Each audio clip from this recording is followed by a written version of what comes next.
Hello guys, आज मैं शिव जी और माता पार्वती का एक रूप अर्धनारीश्वर ड्रॉ करने वाली हूँ। और जब तक मैं ड्रॉ कर रही हूँ, अब शिव जी और माता पार्वती के बारे में कुछ बातें सुनते जाओ जो आपने पहले कभी सुनी है या फिर नहीं। कमेंट करके मुझे ज़रूर बताना। आप सबको तो पता ही होगा कि किसी भी भगवान के किसी भी रूप के या फिर अवतार के पीछे कोई ना कोई रीज़न या फिर कारण तो होता ही होगा। तो फिर माता पार्वती और शिव जी की ये अर्धनारीश्वर अवतार के पीछे क्या रीज़न थी, चलो मैं बताती हूँ। बहुत समय पहले की बात है। एक दिन सप्त ऋषियों के साथ ऋषि भृंगी कैलाश जाते हैं भगवान शिव से ज्ञान प्राप्त करने। कैलाश जाकर ऋषि वर भगवान शिव से ये पूछते हैं कि उनके साथ माता पार्वती की पूजा करना क्यों जरूरी है। तो भगवान शिव उन्हें समझाते हैं कि वो पार्वती के बिना अधूरी है और पार्वती उनके बिना अधूरे है। इसी तरह से पुरुष और प्रकृति के समान योगदान से ही सृष्टि की अस्तित्व है।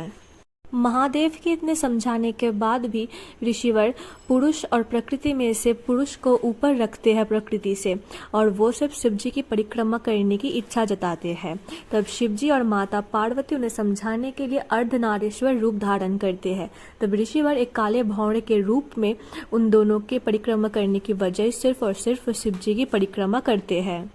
ऐसा करने के कारण माता पार्वती अत्यंत क्रोधित होती है और ऋषि वर के इस अहंकार को चूर चूर करने के लिए माता पार्वती ने सारी 5 स्त्री तत्व यानी कि अग्नि, जल, वायु, पृथ्वी और आकाश को ऋषि वर के शरीर के अंदर से निकल जाने का आदेश करती है। और देखते ही देखते ऋषि वर का शरीर भस्म में बदल जाता है।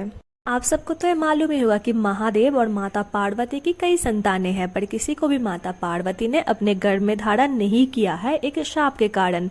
बहुत समय पहले महादेव जब तपस्या में लीन रहते थे तो माता पार्वती की लाख कोशिशों के बाद भी वो तपस्या से नहीं उठते थे। तो माता पार्वती की सहायता करने के लिए कामदेव महादेव को एक बाण मार देते हैं और महादेव तपस्या से भंग होकर महादेव बहुत ज्यादा क्रोधित होते हैं और कामदेव को अपने तीक्ष्ण नेत्र से भस्म कर देते हैं। तब माता रति यानी कि कामदेव की पत्नी आती है और माता पार्वती को श्राप देती है कि वो कभी मां नहीं बन सकती, क्योंकि कामदेव अब नहीं रहे तो वो भी मां नहीं बन पाएगी। आपको मेरी ड्राइंग कैसी लगी कमेंट करके जरूर बताना। Don't forget to subscribe.